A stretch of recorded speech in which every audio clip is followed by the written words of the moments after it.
नमस्कार, मैं शंभू कुमार सिंह और आप देख रहे हैं नेशनल दस्तक। बिहार में राजनीतिक जो उठापटक चल रही है उसमें सबसे बड़ी खबर आ रही है कि नीतीश कुमार की पार्टी जदयू में दो फाड़ हो गया है। कहा जा रहा है, उनके विधायक है मंडल, उन्होंने कहा कि अगर बीजेपी के साथ नीतीश कुमार जाते हैं तो पार्टी टूट जाएगी। ये सबसे बड़ी खबर है। ये भी सूत्रों से खबर है, जैसे मीडिया वाले चला रहे हैं, मीडिया वाले ही चला रहे हैं कि नीतीश कुमार की पार्टी जो है वो टूटने जा रही है। उसमें एक मंडल जी जो विधायक है उनका बयान आ गया है। वही दूसरी बड़ी खबर है कि कांग्रेस के जो सवर्ण विधायक हैं, 21 करीब उनके विधायक हैं, उसमें से आधा विधायक जो हैं वो भी बीजेपी के टच में है। ये भी सूत्र खबर चला रहे हैं।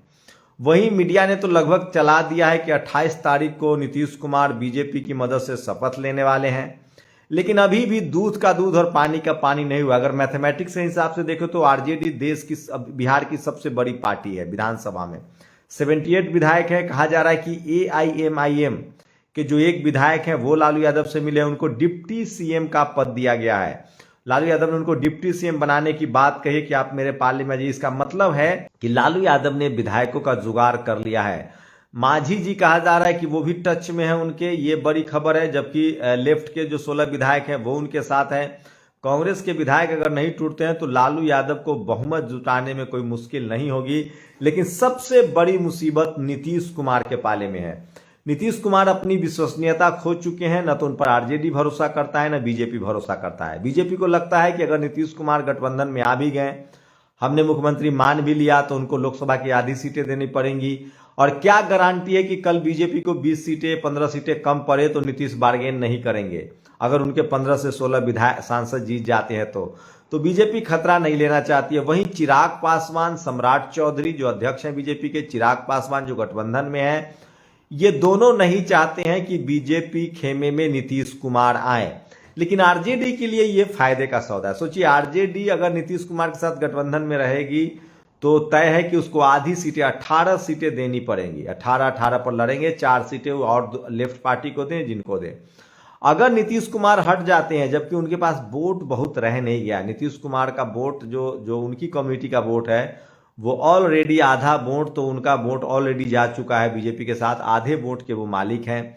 कुशवाहा ने उनका साथ छोड़ दिया है। उपेंद्र कुशवाहा उनसे अलग है। सम्राट चौधरी बीजेपी के चेहरा बन गए हैं। तो उनके पास कोई अपना वोट है नहीं। और जो वोट अति पिछड़ों का वो दावा करते हैं उसको मैनेज नीतीश कुमार के बगैर भी तेजस्वी यादव चाहे तो कर सकते हैं। अगर तेजस्वी यादव ने मुकेश सहनी को अपने साथ गठबंधन में लाया और उनको सीटें दे दी, और अगर बीएसपी को वो अपने साथ ले आते हैं, चंद्रशेखर आजाद को ले आते हैं, और चिराग पासवान अगर आ जाते हैं तो सोने पर सुहागा। अगर चिराग पासवान नहीं भी आते हैं तो वो काम चंद्रशेखर और मायावती जी कर सकते हैं। इन दोनों में से कोई एक गठबंधन में आ जाए। वहीं शेड्यूल कास्ट के कई बड़े चेहरे उनके पास हैं, उनको आगे प्रोजेक्ट किया जा सकता है। और सबसे बड़ी बात, जो 25 सीटें या 20 सीटें लोकसभा में वो लड़ेंगे, अगर वो सवर्णों को टिकट न देकर विश्वकर्मा समाज हो, चंद्रवंशी समाज हो, निषाद समाज हो, या फिर प्रजापति समाज हो, इन समाजों को जो अति पिछड़ी जातियां हैं उनको अगर वो टिकट देते हैं और उनमें से वो बड़े नेता प्रोजेक्ट करते हैं तो ये सोने पर सुहागा होगा और आरजेडी मजबूत होगी।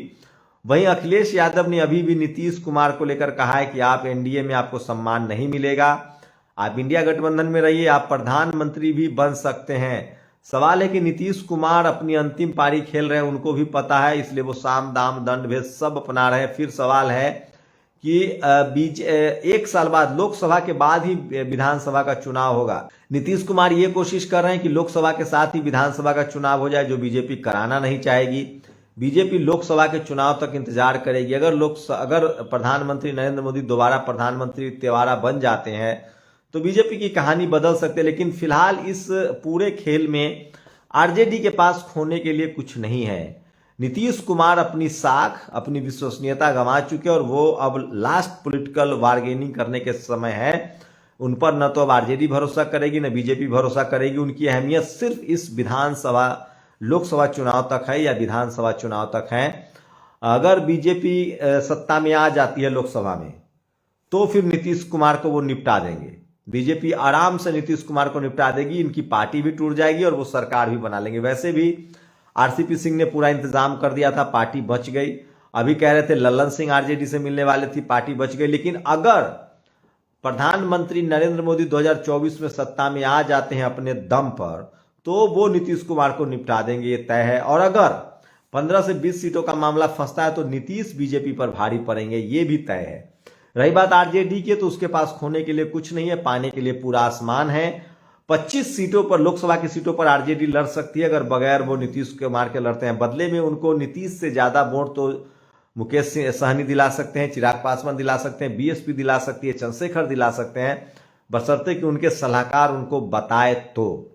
मैं फिर कह रहा हूं, नीतीश के जो 4 बड़े सलाहकार हैं, विजय चौधरी सवर्ण समाज से हैं, केसी त्यागी सवर्ण हैं, संजय झा सवर्ण हैं, ललन सिंह वो भी सवर्ण है, तो वो लोग तो कंफर्टेबल बीजेपी के साथ ही रहेंगे।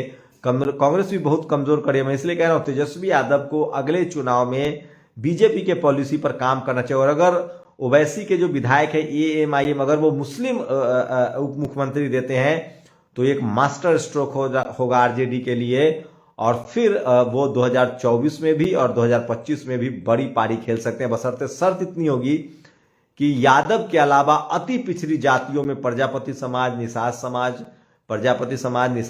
विश्वकर्मा समाज या चंद्रवंशी समाज को जमकर टिकट देना पड़ेगा। जो टिकट वो सवर्णों पर बर्बाद करते हैं, वो टिकट अगर अति पिछड़ी जातियों को देते हैं, और खासकर कुर्मी समाज, जिस कम्युनिटी से नीतीश कुमार आते हैं, उसमें भी बहुत सारे ऐसे नेता हैं, संजय पटेल जैसे नेता हैं उनके, जो लाइफ टाइम उनकी पार्टी से युवा अध्यक्ष है, ऐसे लोगों को प्रोजेक्ट करना पड़ेगा।